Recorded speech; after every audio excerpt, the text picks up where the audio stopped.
예레미야 3장은 반역한 이스라엘에 대한 하나님의 기소장이면서 초대장이기도 합니다. 이 예레미야 2장과 3장은 예레미야서 전체에 그 이스라엘과 유다를 향한 하나님의 말씀을 요약하면서 먼저 제시하고 있는 그런 장입니다. 크게 두 가지입니다. 이스라엘의 죄악을 폭로하시면서 그들을 깨우치십니다. 그와 동시에 이스라엘을 회개로 하나님의 사랑으로 초청하십니다. 이 두 내용이 오늘 예레미야서 3장에 아주 잘 나타나 있습니다. 유다의 반역의 죄가 얼마나 크고 심각한가 하는 것을 긴 분량으로 2장부터 3장 5절까지 소개하고 있습니다. 죄를 깨우치는 것이 아주 중요합니다. 여기서 지적하는 유다의 잘못의 핵심은 하나님께 대해서 우상 숭배한 것 그 자체뿐만 아니라 심지어는 자신들이 범한 그 죄에 대해서 계속해서 하나님께서 깨우치시고 선지자를 보내서 꾸짖으시는에도 불구하고 스스로의 죄가 무엇인지 그 잘못이 무엇인지를 깨닫지 못하고 계속해서 그 죄 가운데 머물러 있는 그것입니다. 잘못을 할 수 있습니다. 하지만 하나님께서 지적하시면 얼른 그 잘못을 깨닫고 돌이켜야 하는데 그렇지 못하고 스스로를 합리화하면서 계속 그 자리에 머물러 있는 것이 더 큰 잘못입니다. 또 하나님께서 자신을 불러주시면서 사랑으로 대하시면서 회개할 기회를 주시는 그것이 얼마나 큰 사랑인가, 얼마나 큰 은혜를 우리가 받고 있는가 하는 것을 자각하지 못하고 아브라함과 이삭과 야곱과 또 다윗과 맺으신 그 언약이 후손들인 자신들에게 지금까지 영향을 미치고 있다는 이것을 마치 당연한 것처럼 하나님께서 베풀어 주시는 은혜를 당연한 것처럼 생각하고 하나님께 호의를 당당하게 구하는, 스스로 잘못을 계속 범하고 죄 가운데 머물러 있으면서도 주님께 은혜를 베풀어 주시기를 구하는 이것이 얼마나 배은망덕한 것인지 이것을 지적하십니다. 먼저 1절로 5절에서는 그 유다의 문제점을 지적하십니다. 일반인들도 한 번 아내와 이혼했는데 그 아내가 다른 남자에게 재혼을 했다가 다시 그 아내를 맞이하는 것은 상식적이지 못하고 이미 그 아내가 더럽혀졌기 때문에 그것은 굉장히 꺼려지는 일이라는 것을 잘 알고 있습니다. 하나님도 자기 아내 이스라엘과 유다가 한 번 우상숭배를 범해서 마치 다른 남편에게 음행한 것처럼 그렇게 떠나갔다가 다시 돌아오는데 이것을 받아들이는 것이 얼마나 어려운 일입니까? 그런데 하나님께서 사랑으로 용서하시면서 돌아오라 하심에도 그 하나님의 사랑의 초대를 계속해서 거역하고 죄 가운데 머물러 있는 것은 너무나도 큰 잘못입니다. 이스라엘과 유다 본인들의 죄뿐만 아니라, 그래서 자기 몸을 더럽히는 것뿐만 아니라 이들이 우상 숭배를 하나님께서 주신 약속의 땅 가나안 땅 곳곳에서 행해서 그 땅 한 곳 한 곳, 토지 한 곳 한 곳에 음행의 흔적이 남아있지 않은 곳이 없고 우상 숭배의 자취가 남아있지 않은 곳이 하나도 없습니다. 하나님께서 주신 그 약속의 땅 모든 곳이 음행과 우상 숭배로 더럽혀져 있고 타락되어 있습니다. 이것이 하나님께 너무나도 큰 슬픔이고 진노입니다. 하나님께서 이들에게 친히 주신 약속의 땅인데 모든 재물과 생존의 그 소산들을 다 허락하여 주셨는데 이곳에서 예루살렘은, 이스라엘은 하나님을 버리고 우상을 숭배하는 것으로 주님 주신 선물을 악용하였습니다. 가나안의 온 땅이 우상 숭배로 더럽혀졌고 그래서 하나님께서 더 이상 그곳에 복을 내리지 않으십니다. 비들이 그쳤습니다. 가뭄이 임하였습니다. 하나님의 진노와 저주가 임하기 시작한 것입니다. 그럼에도 불구하고 이 이스라엘은 스스로의 죄를 깨닫지 못하고 있습니다. 계속해서 하나님의 그 사랑과 자비, 언약을 악용하여서 하나님께서 당연히 자기들은 계속해서 죄를 범하는데도 회개하지 않는데도 스스로를 용서하여 주실 것을 요구하고 있습니다. 그리고 자기들에게 가뭄을 보내고 군대를 보내서 징계하시고 심판하시는 것을 하나님은 우리를 돌보시지 않는다, 우리를 더 이상 사랑하시지 않는다 하면서 적반하장격으로 주님의 그 사랑의 징계를 모욕하고 있습니다. 이것이 이스라엘이 하나님께 범한 큰 죄입니다. 우리도 스스로를 돌아봅시다. 주님께서 오늘날 우리 삶 가운데에 여러 고난들을 주셔서 우리의 죄를 깨닫고 주님을 더욱 가까이 하면서 순결한 삶으로 나아가도록 인도하여 주고 계십니다. 그런데 우리는 자신의 잘못은 돌아보지 않은 채로 왜 나에게 이런 고난을 주셨는가? 왜 나를 이렇게 힘든 상황으로 몰아가시는가 하면서 하나님께 불평불만을 합니다. 하나님은 나를 사랑하시지 않는 것이 아니냐? 어떻게 나에게 이러실 수 있느냐 하면서 원망을 합니다. 스스로를 돌아봅시다. 죄를 회개하고 주님께로 나아갑시다. 주님께서 나에게 사랑의 선물로 이 땅의 어려움들을 주셨다는 것을 생각하면서 계속 주님을 의지하면서 나아가도록 합시다. 다음으로 6절로 25절에서는 하나님께서 이 이스라엘과 유다를 초청하시면서 사랑으로 다시 주님께 돌아오라 초대하시면서 회복의 약속을 주시는 말씀이 나옵니다. 여기 6절을 보면 요시야의 때에 하는 말이 나옵니다. 요시야 왕은 유다의 그 말기의 왕으로서 이 혼란한 이 유다의 그 멸망의 상황 가운데에서 우상 숭배를 철폐하고 종교와 정치를 개혁함으로써 하나님 앞에 신실하게 서고자 했던 왕입니다. 그런데 이 당시에도 왕과 몇몇 소수의 지도자들은 개혁으로 나아갔지만 대다수 백성들은 거기에 동참하지 못하고 한 번 잠깐 회개하는 듯 하였지만 계속해서 우상 숭배에 머물러 있었습니다. 북이스라엘과 동일한 잘못을 계속 범합니다. 하나님께서 먼저 북쪽 이스라엘의 우상 숭배를 징계하셨습니다. 아수르의 침략으로부터 나라를 전부 넘겨주셨습니다. 이것은 이들에 대한 징계이면서 동시에 남유다가 이 북쪽 이스라엘의 심판을 보고 하나님의 그 위험, 어떤 죄에 대해서 깨닫게 하시는 것을 생각하면서 스스로의 잘못을 회개하도록 기회를 주신 것입니다. 그런데 이 남유다는 북쪽 이스라엘의 멸망을 보고서도 교훈을 받지 못하였습니다. 오히려 이스라엘과 마찬가지의 길을 계속해서 가고 더 심한 우상 숭배로 빠져들었습니다. 14절로 18절에서는 여기 회복의 약속을 전하십니다. 여기 11절부터 먼저 이제 그 북이스라엘에게 회복의 말씀을 먼저 전하시는데, 이제 유다에 비하면 먼저 북이스라엘을 심판하서 바벨론 아수르의 포로로 넘겨주셨는데 지금 유다가 범하는 죄를 보니까 이 죄에 비하면 과거 북이스라엘이 멸망당했던 그 죄는 오히려 더 가볍다. 그러니 내가 이스라엘에게도 자비를 베풀어 주겠다. 어서 회개하고 돌아오라. 그러면 너희를 다시 포로에서 끌어내 주시고 회복시켜 주시겠다 하고 초대를 하십니다. 하나님께서 지금 예레미야는 비록 남쪽 유다 왕국의 말씀을 전하지만 하나님의 이 자비와 사랑은 남쪽과 북쪽 모든 이스라엘에게로 걸쳐 있습니다. 결국 하나님께서는 이 온 이스라엘을 하나로 통일시키시고 온전하게 회복시키셔서 하나님을 찬송하는 국가로 만들 것입니다. 이들의 우상 숭배와 이들의 죄가 나라를 둘로 분열시키고 또 급기야는 다른 나라의 지배를 받게 되는 상황이었지만 주님께서는 이들을 단지 포로에서 구원하여 주실 뿐만 아니라 나라가 분열된 이 문제 자체도 해결하여 주시면서 주님의 구원의 계획을 완성하실 것입니다.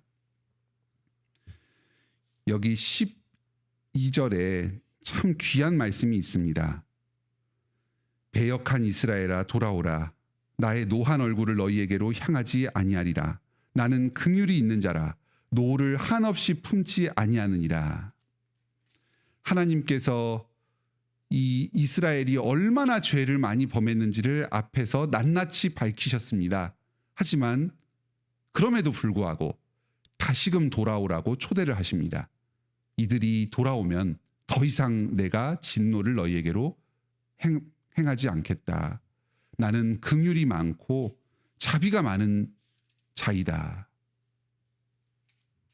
우리가 어떠한 죄를 범했을 때에도 하나님의 사랑과 자비는 우리보다 더 큽니다. 우리의 모든 죄보다 더 크십니다. 예수 그리스도의 십자가의 보혈 공로가 이미 우리의 모든 죄를 다 씻었습니다. 그러니 어느 상황에서도 결코 절망하지 마시고 주저앉아 있지 마시기 바랍니다. 하나님의 이 사랑을 의심하지 마시기 바랍니다. 다시금 주님의 이 은혜를 의지하여서 돌이킵시다. 주님의 사랑 안에 피합시다. 그러면 주님께서 우리의 모든 죄를 다시 덮어주시고 다시금 우리로 주님 안에서 거룩한 삶, 복된 삶을 살 수 있도록 기회를 주실 것입니다. 14절로 18절에서는 회복의 약속을 남유다에게도 주십니다. 스스로가 이 죄 가운데에서 돌이킬 수 없기 때문에 하나님께서 직접 이 죄에서 빠져나올 수 있도록 구체적인 도움을 주십니다. 포로에서 다시 돌이켜서 돌아오게 하십니다. 또 당시에 많은 지도자들이 오히려 백성들을 헛된 길로 인도했는데 참된 목자를 보내어 주실 것입니다. 그래서 이 나라를 바른 방향으로 인도해 주실 것입니다. 이 약속은 실제로 포로 귀환 이후에 수룹바벨이나 에스라나 느헤미야와 같은 신실한 하나님의 지도자들을 이 백성들에게 보내셔서 그 성과 또 성전을 재건하도록 하셨습니다. 그리고 예수 그리스도를 궁극적으로는 다시 참된 목자로 보내셔서 이스라엘을 바른 길로 인도하도록 하셔서 이 약속을 완성하셨습니다. 오늘날에도 주님께서 성령님으로 우리와 함께 하시면서 계속해서 우리에게 말씀을 공급하여 주시고 인생의 바른 길로 우리를 인도해 주시면서 우리를 계속해서 온전히 회복시켜 나가고 계십니다. 그리고 또한 이 백성들이 시온으로 예루살렘으로 돌이켰을 때 그 성전을 온전하게 회복시키셔서 더욱더 찬란한 영광으로 백성들과 함께 하실 것이다 약속하십니다. 이 지금 백성들이 타락해 있는 이 시점에 오히려 백성들을 더 온전하게 회복시키셔서 주님과 함께 거하도록 하시며 온전한 예배를 드리도록 하는 더 놀라운 이 구원의 은혜를 약속하고 계십니다. 여기 16절에서 여호와의 언약궤를 다시는 말하지 아니할 것이고 17절에서는 여호와의 보좌라 일컬음을 받을 것이다 하십니다. 주님께서 더 이상 이 언약궤를 통해서 이 간접적으로 일시적으로 이 성전에 머무르면서 함께 하시는 것이 아니라 주님 자신이 보좌에 좌정하시면서 항상 이들과 함께 하실 것입니다.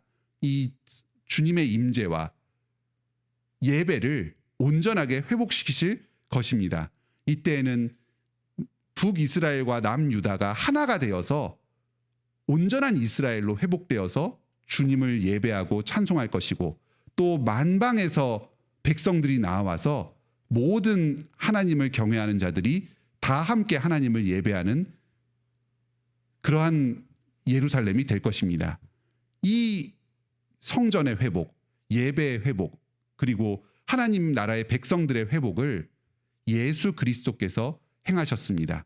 자신이 직접 성전이 되셔서 죽으시고 사흘 만에 부활하셔서 주님의 임재를 온전하게 하여 주셨습니다. 이제 더 이상 언약궤가 있는 예루살렘 성전에서만 예배드릴 수 있는 것이 아니라 예수 그리스도의 이름을 부르며 나오는 이 세상의 모든 곳에서 주님께서 우리의 예배를 받아주십니다. 신령과 진정으로 예배하는 이곳 대한민국의 서울의 관악교회에서도 주님께서 보좌로 함께 계시면서 우리의 예배를 받아주고 계십니다. 북이스라엘과 남유다뿐만 아니라 우리 모든 이방인들, 죄인들, 남녀노소 각계각층의 사람들이 예수 그리스도 이름 부르면서 나오는 이 교회를 하나로 이어주시면서 우리의 예배를 받아주고 계십니다. 이 주님의 회복의 역사가 오늘날 이 시대 가운데 완전하게 임하고 있습니다. 다시 19절로 22절에서는 이스라엘의 반역에 대해서 고발하십니다. 여기 예레미야서의 큰 특징 중에 하나는 계속해서 이들의 잘못을 지적하시면서 심판을 선언하시는 내용이 나오면서 그와 동시에 회복에 대한 약속이 번갈아 가면서 계속 나온다는 것이 큰 특징입니다. 이것이 우리의 삶의 모습의 단면을 보여줍니다.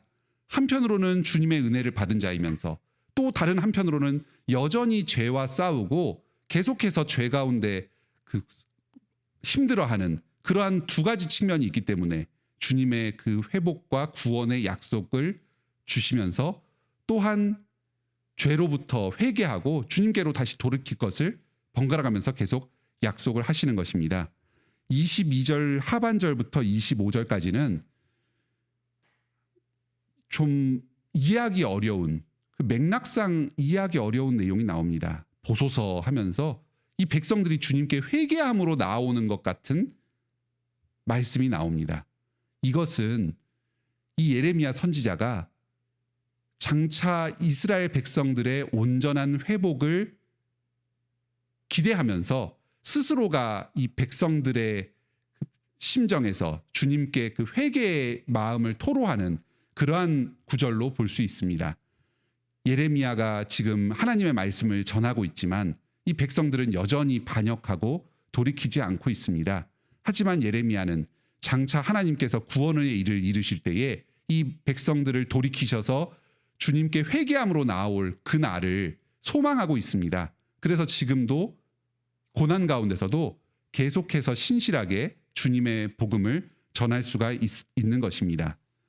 오늘 이 말씀을 통해서 우리는 여러 교훈을 얻습니다. 먼저 첫째로 우리가 어떠한 죄를 저질렀을 때에도 주님께서는 우리를 기다리시며 회개할 때 용서하여 주십니다. 우리의 죄를 뉘우치고 주님께 돌아오도록 합시다. 주님의 사랑 가운데로 다시금 피합시다. 둘째로 우리 곁에 있는 성도들, 우리가 주님께로 인도하고자 하는 이 성도들이 또 유아세례 교인들, 언약 백성들이 지금 아무리 잘못된 길로 가고 주님의 말씀을 듣지 않는 것처럼 보일지라도 주님께서 결국 우리 가운데 구원의 일을 이루실 것입니다. 우리는 능력이 부족하고 우리는 스스로 회개할 힘이 없지만 주님께서 능력이 많으셔서 우리 가운데 회개의 영을 부어주시고 온전하게 회복시킬 것입니다. 우리로부터 멀리 떨어졌던 그 성도들, 지금 잠시 교회를 떠나 있던 이 언약 백성들, 다시 주님께로 돌이키고 하나된 교회로 예배하고 찬송하는 그날이 반드시 올 것입니다. 그러니 오늘도 좌절하거나 지쳐 낭망하지 않고 우리 주변에 있는 가족들, 친지들, 유아세례 교인들, 언약 백성들에게 주님의 복음을 신실하게 전하도록 합시다. 이 우리의 죄 가운데서도 우리를 사랑하여 주시면서 계속해서 우리를 회개로 불러주시는 이 주님의 은혜와 사랑 가운데 오늘도 복된 하루를 보내시기 바랍니다. 함께 기도합시다. 하늘에 계신 우리 아버지, 북이스라엘과 남유다가 큰 죄를 범하고 행음하고 반역하였음에도 계속해서 이들을 사랑하여 주시며 신실하게 회개케 하여 주시는 주님의 사랑을 감사드립니다. 동일하신 주님의 사랑이 오늘도 우리와 함께하고 계십니다. 예수 그리스도 안에서 더 큰 사랑과 능력으로 우리를 함께하여 주십니다. 우리가 죄 가운데 빠져 있을 때에 주님의 이 사랑의 초대를 기억하면서 다시금 회개하고 주님 은혜 가운데로 나아가게 하여 주시옵소서. 주님의 크신 사랑과 자비가 우리의 모든 죄를 다 덮사오니 예수 그리스도의 보혈 공로 의지하여서 다시금 주님께 나아가게 하여 주시옵소서. 우리가 말씀을 전할 때에 여전히 죄 가운데 싸우고 고통하는 것이 있습니다. 또 여전히 회개하지 않는 많은 사람들이 교회 안팎에 또 우리 가족들 가운데 있습니다. 주님께서 시작하신 구원의 일을 반드시 이루실 것입니다. 유아세례 교인들, 지금 잠시 교회를 떠나 있거나 믿음에서 연약하여져 있는 이 성도들을 주님께서 다시 구원하시고 돌이키실 것입니다. 온전한 교회로 하나의 예루살렘 이스라엘로 삼아주시고 주님을 예배하고 찬양하면서 온전한 주님의 임재 가운데 기뻐하고 감사할 것입니다. 이 날을 소망하면서 우리가 지치지 않고 낭망하지 않고 신실하게 주님의 복음을 계속해서 전하게 하여 주시옵소서. 이 관악교회를 이 서울 관악 지역에 세워주셨사오니 저희가 복음 전파의 사명을 계속해서 감당할 수 있도록 은혜 베풀어 주시옵소서. 목사님과 장로님, 집사님에게 지혜와 능력을 허락하여 주셔서 계속해서 말씀을 공급하여 주시고 성도를 향한 사랑으로 겸손하게 섬길 수 있도록 하여 주시옵소서. 저희 모든 성도들도 이 함께 예배드리고 복음 전파하는 일에 지금 귀하게 헌신하고 있사오니 복 주시고 은혜 베풀어 주셔서 각 가정에서 직장에서 처소에서 많은 열매 맺게 하여 주시고 또 헌금으로 교회를 세우게 하여 주시옵소서. 성도가 서로를 돌아보며 격려하고 위로하는 이 복된 성도의 교제가 우리 교회 가운데 계속 있게 하여 주시옵소서. 많은 성도들을 교회로 불러 모아 주시니 감사드립니다. 이 가운데에 아직 주님을 온전하게 알고 깨닫지 못하는 성도들, 복음을 다시 듣고 주님을 믿는 믿음으로 나아오게 하여 주시고 믿음에서 연약한 성도들, 저희가 계속해서 복음을 전하고 사랑으로 권할 때에 주님의 말씀을 듣고 다시 예배로 회복되게 하여 주시옵소서. 이 관악 지역 또 서울 지역에 아직도 주님을 알지 못하고 정처 없이 방황하는 불쌍한 영혼들이 많사오니 이 교회를 사용하여 주셔서 주님의 복음을 전하여 주시고 이 복음을 통해서 교회로 불러 모아 주시옵소서. 하나님을 예배하고 복된 인생을 살도록 은혜 베풀어 주시옵소서. 오늘도 우리 관악교회와 모든 성도들이 각 처소 가운데에 주님의 일꾼으로 신실하게 사명을 감당하며 복된 하루를 살면서 주님께 영광 돌리게 하여 주시옵소서. 예수님의 이름으로 기도드립니다. 아멘. 은혜로운 기도 시간 되시길 바랍니다.